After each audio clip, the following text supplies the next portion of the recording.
You're making that list and checking it twice. The holidays are approaching, and if you're invested in the market, you'll want to know if the economy is set to be naughty or nice to your portfolio.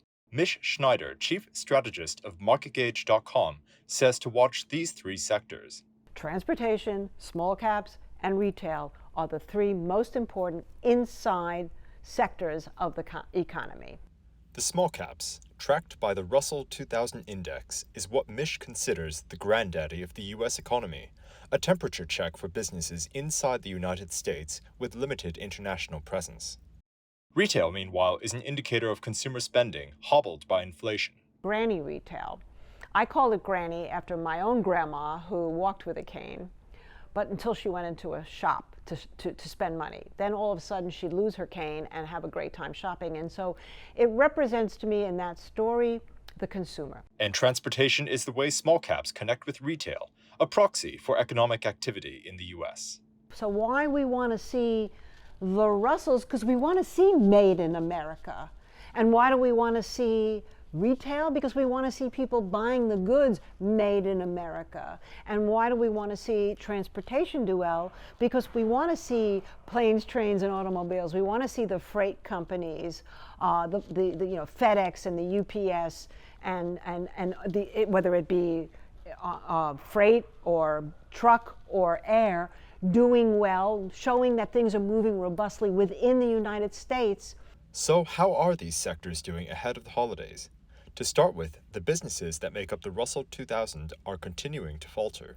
The Russell 2000, those stocks are in the U.S. So if you really want to see what's going on internally, that's a good place to look.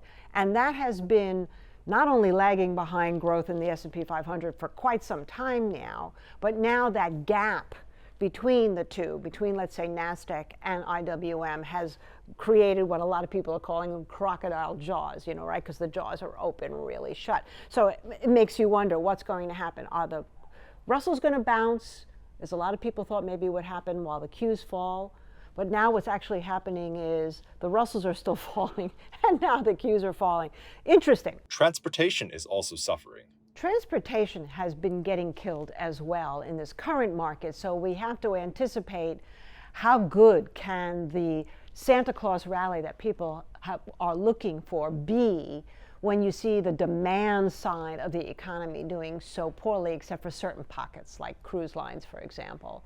But retail, where consumers drive businesses and transportation through demand, is still hanging in there. Most of this is due to unusually high household spending, despite high inflation, rising interest rates, and a cooling labor market.